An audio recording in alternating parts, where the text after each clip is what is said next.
Kung si Leni Robredo raw ang nanalo noong 2022, malamang wala ngayon sa International Criminal Court o ICC si dating Pangulong Rodrigo Duterte. Ang nagsabi niyan, si dating Senador Antonio Trillanes IV. So sa akin, pag umupo ako, hindi ko lang papayagan na pumasok dito, pero ipopropose ko na bumalik yung ating membership sa ICC dahil napakahalaga ito to keep government in check. Enzo Recto, kalaban ang katiwalian at kasinungalingan, kakampi sa katotohanan at kabutihan. Ayaw raw ni Naga City Mayor Leni Robredo na ikulong sa ICC si dating Pangulo Duterte. Yan ang isa sa mga isiniwalat ni Antonio Trillanes IV. Anya, malalim ang pagkakaibigan ni VP Sara at Mayor Leni. Kaya nga raw walang imik ang dating bise sa isyu ng impeachment. Kung si Leni Robredo raw ang nanalo noong 2022, malamang wala ngayon sa International Criminal Court o ICC si dating Pangulong Rodrigo Duterte. Ang nagsabi niyan, si dating Senador Antonio Trillanes IV. Sa panayam sa programang Storycon ng One News, ibinulgar ni Trillanes ang di umano'y tunay na posisyon ni Robredo noong kampanya. Sinabi nila na ang position nila sa ICC ay hindi nila i-recognize yung jurisdiction at hindi nila ibibigay si Digong sa ICC kung naging presidente si Leni. Hindi lang yun, mismong kampo raw ni Senator Bam Aquino ang nakiusap na i-delay ang arrest warrant laban kay Duterte dahil baka makasira sa kanyang kandidatura. Sabi ko nga, hindi, mas makakatulong pa nga sa inyo yan. Pero teka, fast forward nito lang March 2025, biglang bumaliktad ang tono ni Robredo. Sa isang press con, kasama si ngayon Congresswoman Laila De Lima, sinabi ni Robredo na ang kasong hinaharap ni Duterte sa ICC ay unang hakbang sa hustisya. Yung lahat lang na sinasabi kayo, ano to first step towards accountability, justice, na pinagdaanan din ni Sen. Kaya, all this talk about everything that's happening, about the process, about how unfair everything is, lagi kong nababalik sa sitwasyon. Sa kabila niyan, sabi pa ni Trillanes, hindi siya susuporta kay Robredo sa 2028. Bakit? Kasi raw malalim ang samahan ni dating VP Leni at ng kasalukuyang VP Sara. Tahimik daw si Robredo sa impeachment ni VP Sara. Hindi raw ito ang leader na kayang manindigan laban sa Duterte dynasty. Up to now, si Mayor Leni has yet to say anything about the impeachment trial of Sara Duterte. Alam mo, malakas na boses yan. She's quiet. Patunay daw niyan ang Robredo-Sara o Rosa tandem noong 2022 elections. Sa isang araw punto ng kampanya ng Leni Kiko na Echepera si ngayoy Senator Kiko Pangilinan. Isang rally namin sa Pangasinan, hindi nila pinaakyat si then VP candidate Kiko Pangilinan sa entablado. Kasi nga dun sa Robredo-Sara Alliance. So meron ng ganon ever since. Magkaalyado nga ba at magkaibigan sina Leni at Sara? Noong September 2024, kung kailan lumalaki ang lamat ng unit team ni VP Sara at Pangulong Bongbong Marcos, matatandaang biglang dumalaw si VP Sara sa bahay ni Leni sa Naga. Ayon sa kampo ni Robredo, personal lang yan. Noong sumunod na buwan, si Sara mismo ang umamin, ginamit siya ng mga Marcos para matalo si Robredo. Tumawag sa akin si Senator Amy Marcos. Sabi niya sa akin, pwede ka ba tumakbong Vice President? Sabi ko, bakit? I was honest enough to say, kasi matatalo kami ni Leni kung hindi mo dalahin ang Bisaya. Ngayon, ang tanong kung si Leni Robredo nga kaya ang nanalo noong 2022, talaga bang makakalusot si Duterte? At kung nananahimik siya ngayon sa mga issue kay VP Sara, ano pa ang katahimikan ang dapat nating bantayan? Sa mundo ng politika, hindi lahat ng tahimik walang ibig sabihin. Wala pang tugon sina Robredo, VP Sara at Senator Bam sa mga ibinulgar ni Trillanes. Panuorin natin itong pahayag ni dating Senador Trillanes. Kaya nga sinasabi ko sa 2028, I'm not inclined to support Leni because magkaalyado at magkaibigan sila ni Sara Duterte. Yun po yan. Oo nga, you made some headlines for saying that, Senator, no? I mean, and you were also, I remember, quite vocal nung dinalo ni Vice President Sara, si former VP Sanaga. We talked to you back then as well. Describe this friendship for me. I mean, like, all politicians are friends naman. Magkakakilala naman lahat ng politicians. But how deep does this friendship go, do you think? Palagay ko malalim. In fact, we have aside dun sa mga sinight ko na historical mga incidents na yan, ito, no, up to now, si Mayor Leni has yet to say anything about the impeachment trial of Sara Duterte. Alam mo, malakas na boses yan. Leni, pero she's quiet. Tapos yun na nga, yung binisita doon. Alam nyo, based sa information namin, yung pagbisita doon sa Naga, ano yun maagang, na-set yun. Hindi naman yun yung 30 minutes na short notice. Kumaga, inaano naman tayo, ginagawa tayong parang bata. Alam natin yon. Tapos talagang he knows niya. And ako, bilang insider doon sa mga pink, talagang alam namin na may mga ganun sila nagalaw. Yun na nga, biruin nyo, si Kiko Pangilinan was prevented from going up to the stage, sa Pangasinan. Kami, na-dismaya kami noon, ba't may mga ganitong laro? Yung pala, para ma-accommodate nga yung Rosa na, na grupo, kasi they were hoping sa Mindanao, magro-Robredo Sara yung mga tao. Yun yung binibenta sa kanila. So, ganun po yan. Pero sir, how are we certain na this has the blessings of Leni Robredo, itong hindi pagkakit kay Kiko sa stage. Also yung Rosa campaign. Rosa campaign daw. Sometimes it's just the supporters who do it. Minsan ganun po, or the local campaigners. Sabi ko nga, we're not born yesterday. Alam natin ito. Tsaka alam ni in fact nagma-micromanage yan si Leni sa kampanya noon.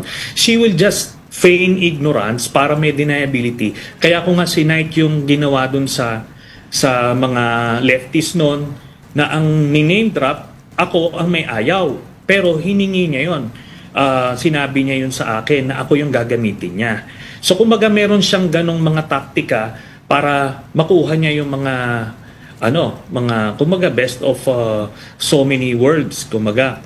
Pero alam niya yun. Siya yun meron lang kasi ang karamihan sa inyo, meron kayong image of Leni Robredo as somewhat parang pristine na pagkatao na naive sa politika. No, alam niya yung mga taktika na ganyan.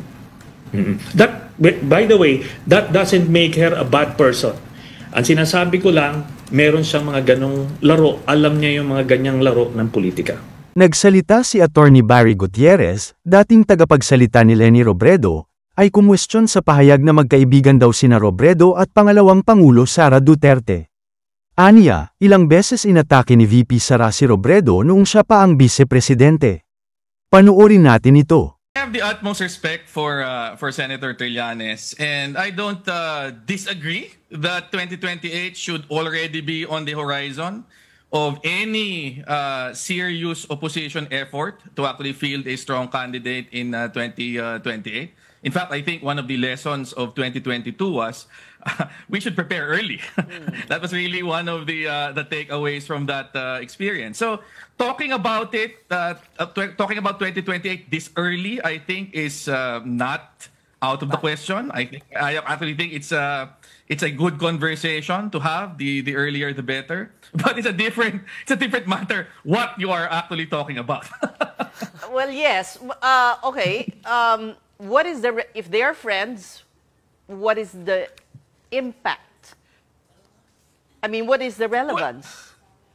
Well, let me address that to begin with. If Sara Duterte and Leni Robredo were friends, particularly in the 6 years where we were in the OVP and VP Lenny was vice president, she certainly had a strange way of showing it. Sara Duterte herself attacked Leni Robredo several times, calling her fake VP, giving space to the allegations that there was massive fraud in the 2016 vice presidential elections. Allegations which are thankfully ultimately dismissed by the Supreme Court when the protest against her was trashed. But the point is, if they were friends, it certainly did not appear to me that way, having been on the front lines of having to answer so many attacks coming from the Duterte administration in those 6 years, including some coming from VP Sara Duterte herself. Okay, let's talk about the post-Duterte administration years, where, well, there was a meeting in Naga, and according to Senator Trillanes, there's the former VP or the Naga mayor is silent on the impeachment, silent on the arrest. So maybe it's on her side. She's, I don't know, assessing, being more savvy, politically savvy, maybe you can say that. I mean, I've talked personally about that meeting last year so many times already. And my information comes directly from the Vice President herself. I have no reason to disbelieve her. I take her at her word on this. And her version is that she received short notice that Vice President Sara Duterte would drop by. And obviously, as a good host, she had to meet her. The Vice President was going to her house in Naga. So I mean, I think that it's that the entire meeting thing has been blown out done of to proportion. death. That it's some kind of secret meeting, that some kind of political strategy was at work here.